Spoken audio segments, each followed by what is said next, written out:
Hello guys! In this video I will be talking about gaming laptops and why they are senseless for me. So I'm a Windows user. I'm not a fan of an Apple. I don't have, frankly I have iPhone, but I'm using an Android phone, Samsung. So I'm not a fan of Apple, but I want to tell you my story about my gaming laptops, so I can show you. First of all, for now, I'm having them two. One is using my wife, and second, I've been using for the last time, about a week or a month ago. I don't really remember because I'm using my desktop mostly. So one of the laptops will be sold, and until I've done it, I wanted to show you that I have several and I have some experience. Before them I've had Asus ZenBook, Dell, another Asus, so a lot of Asus in fact. What I've learned that, first of all, if you have only Intel processor with integrated graphics, it can't even make a stream with OBS by itself. So I've sold this laptop. It was some kind of Asus 30 inches with built-in graphics. It was pretty decent in the battery life, but it was awful about the power, about the computing power, GPU power, about any power. So it was just a printing machine, so it couldn't handle anything at all. Like, I couldn't work at it. Just print, just write something, okay, it's fine, printing machine. Okay, then I've started buying laptops only with discrete GPUs. So discrete GPUs, you know, they bring some performance. They can make your Premiere Pro or DaVinci Resolve run faster, render faster. They may even let you work with 3D graphics. And it was good. I thought it's a good idea. But I've started buying this Zephyrus series. So I've got two, Zephyrus M15 and Zephyrus M16. M16 is here, M15 is here, and this is GU 502, and this one is GU 603, I think. Yeah, just for you to know what model year it is, and it is 2021 model year. Yeah, and this notebook I've still had for the rest of this time, so 4 years for this notebook, for this laptop. So as you can see, I've used them pretty a lot. So what I was doing on them, I was rendering, of course. I was rendering videos, editing videos.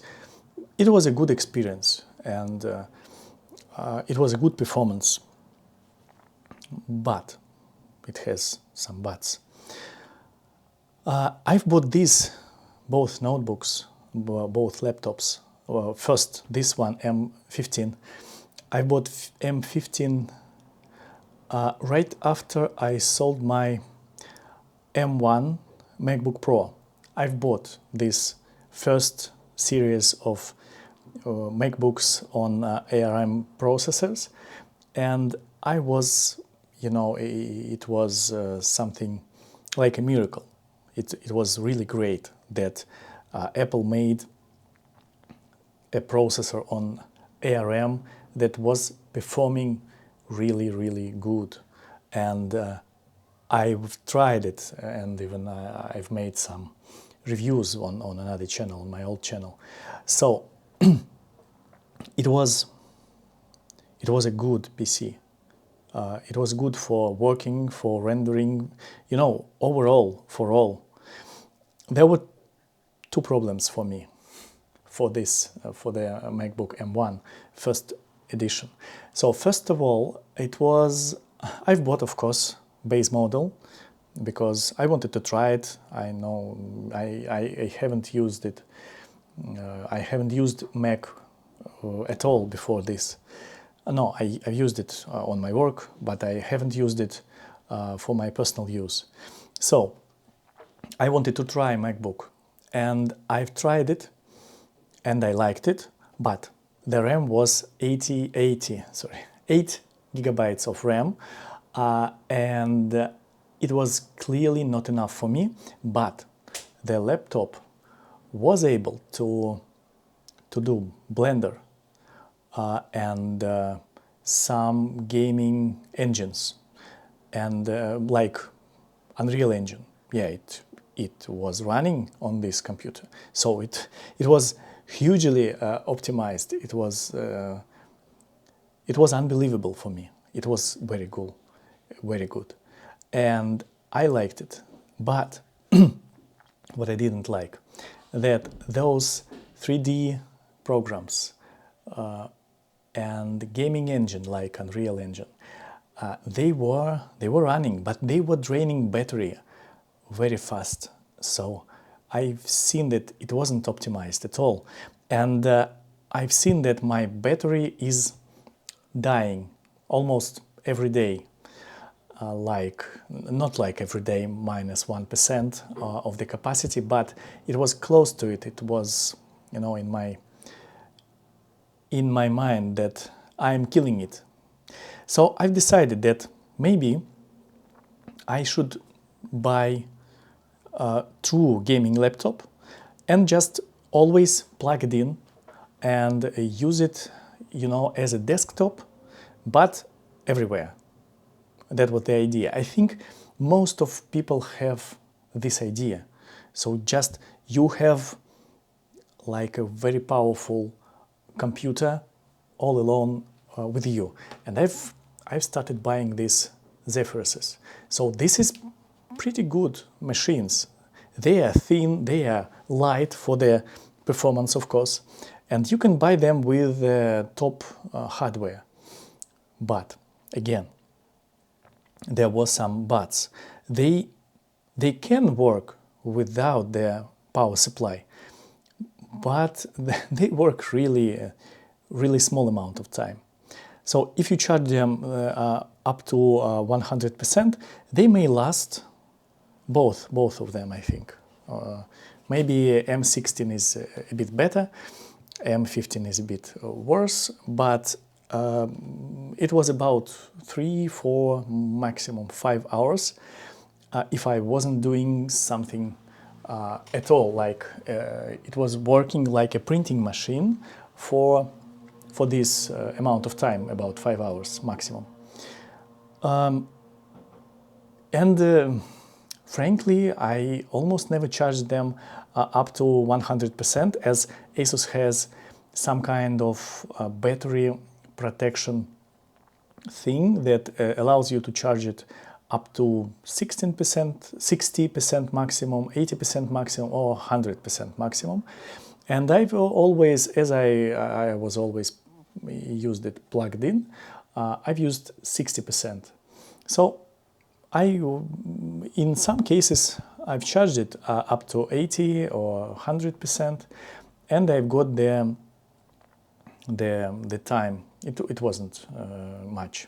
So battery life, yeah, I know I'm talking a lot about it, but I'm sharing my experience as always, and I'm telling you that battery life is a huge issue. But you know, when I was buying it, I thought I would be using it with plugged in, use plugged in to the power supply. So it wasn't an issue at all. But in parallel with this, I've developed my desktop PC, which had GPUs, powerful GPUs. At first I had like RTX 2060, then 3060, then two 3060s. And I've had an opportunity to compare. For example, my M16 has 3060 mobile GPU, and it performs much worse than a desktop one. And there were, I think, several reasons for this. First of all, and I think it is the greatest flaw of all the laptops, and this is why they are senseless for me, you can't take all the power out of them because they are just overheating. I'm cleaning my laptops regularly with the compressed air, with partly disassembling it, etc. So I know how to manage these things, but it doesn't matter. And I even had some kind of elevating accessory that keeps my laptop like this to make it to keep it cooler. Do you think it helped me to prevent overheating over the processor in this computer? No, not at all. Even with absolutely clean cooling system. So they are made, I'd say they are made badly. You know, like I had a Subaru with 2.5 liters turbo engine and mechanical gearbox, and I've made it, I was driving it fast, I was driving it like a Subaru, but my cardan shaft was broken after only first year of driving it. So it was designed, engineered like this. You have a powerful engine, but you can't run it, in fact. So, as also these laptops, you may have powerful hardware in it, but you can't run it because you can't cool it. Because they are thin, because maybe some other reasons. And to buy these laptops or other laptops, you need to spend money worth of the new GPU. Yeah, I know it's only one GPU, but I've got a space in my desktop for it. And also, I've had another idea that you know, right, that you can use your desktop computer as a remote desktop, and you can address it with the hard tasks such as rendering or game engines running or developing or something. So all the 3D problems you can address to the desktop. And if you try to address it to a laptop, it will fail. Even while it is not overheated, so at first, or in the cold weather or something like this, it performs like nothing. For me, it's my opinion. So it performs like nothing. If you want to game on it, you may, but it will overheat. And you know, I've been cleaning these laptops recently, and I found out that my M16 has leaked thermal pads. So it was overheating, and I'm going to service it with my own hands, and I will of course make a video of it. because I haven't seen that someone on YouTube ever disassembled the heating system on M16. If I'm wrong, please write me in the comments and send me a video. I will learn something, hopefully, and then I will do it by myself and will show you how I was doing it. So, what I want to tell you that first, if you want something that will be performing exceptional, then use your desktop.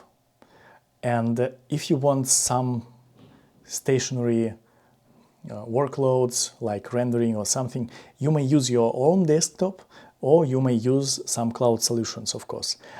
For me, my desktop is cheaper than cloud solutions because I'm doing it pretty a lot. So I'm using my desktop, and this is the option. I'm slowly upgrading it. I have water cooling solution in it. It is pretty quiet for such a powerful computer, etc., etc. And when I compare this to even new desktops, like the new laptops, sorry, I've checked their new desktop. I've forgotten the brand name, but it's German. It's German laptop, and it has water cooling. It has water cooling in second generation already. It costs about 3,000 to 4,000 euros. It has RTX 4090, and it can't outperform my 265K Intel Ultra. So this CPU is not powerful. It's even less powerful than previous one. But I've had my reasons to buy it, and if you want to know, I will make a video about the processors and my history of using different brands and what problems I've had. But today is about form factors. So laptops are not good when we try to squeeze some performance out of them, because they are not capable of it. They are thin, no matter how thin. Mines are very thin. You may find thicker, but I've had different laptops before them. They were thicker and they were also overheating. So I don't see the solution here. So laptops are not for performance for me. So this is my idea. So why do we need laptops? For me, I need laptops to be mobile. So I wanted to use somewhere on the go. I want to use it as a typing machine, of course, but I also want to use it for video editing, for example, or something like this, internet browsing, etc. You may use even iPad for this today, or I don't know. I don't think Android tabs or tabs, yeah, are able to do such things. But we have DaVinci for iPad. My daughter has an iPad, and it works fine for her. And what I wanted you to know, that I don't see laptops to be useful as powerful machines. So I think that the only options today to buy are two options, and they both are ARM. So they are laptops on the ARM, of course. First is Apple solutions, and second is obviously Snapdragon Elite solutions. You know, I think a lot about these computers. But as for the Apple solutions, we have a lot of programs for them now since 2020. When I was using my first M1 MacBook Pro, I have experienced some kind of, everything worked, of course, but about 30% of programs were Intel, not native Apple Silicon. So it wasn't a huge deal, but now all the programs that are on this MacBook Pro are Apple native. So it's cool. It's best solution that we can find. So, and the Snapdragon is in the situation that Apple was in 2020, but with one exception. Microsoft is not an Apple, and they can't influence, in fact, they can't influence the developers to make everything for their ARM, because they are dealing with all kinds of processors, and developers may or may not develop their solutions for these processors, and it is their business, not their Microsoft's. So it is about optimization, it is about software development. And I don't think that for now I want to buy something on Snapdragon Elite, because there is a reason for this. Because they cost right as the price of the used MacBook Pro. And used MacBook Pro uses, it overperforms Snapdragon, as I've seen from the tests. It has a pretty decent battery life, maybe less than Snapdragon Elite, but Snapdragon Elite is not so powerful as this M1 Pro, for example. And the bottom line is that if laptop, then it's ARM. If ARM, it is obviously Apple solution. You have all the same programs as you have on your Windows PC, but they work good, and they are optimized. And you can use your laptop on the go as you want. Also, you can connect the MacBook to your desktop PC with remote desktop, or they call it now Windows app. I've seen it recently as I was installing it. And also, you may buy a MacBook with a pretty small SSD memory, because you can use your local server, NAS, for example, for storing and changing files. And I will record the video about my NAS that I've bought recently. And after this, I understood that, well, I don't need a lot of memory inside my laptop. I don't need Dropbox or Google Drive to synchronize it, because I can use my own solution for this. And it is not so expensive, in fact. If I count how many years I was using their cloud solutions, I think I've spent a lot of money for them. So I'm spending about, I think, 70 euros per month for my Dropbox, and also I pay for Google Drive, and altogether I think it should be about 90 euros a month. And I'm trying to decrease this dependence of myself. So I'm using it another way. So I've shared my experience with you. If you agree or disagree, please type your comment, click like, and or dislike. Really, I want to know your opinion, and if you click dislike, please comment, of course. And subscribe to see more of my videos. Comment what you want to know. I've got a lot of different hardware for audio recording, for video recording, for streaming, and like light or something. So if you want to know this, I can also tell you something and give you some consumer advice as today. So, my consumer advice: buy used MacBook. That's it. If you want really a laptop.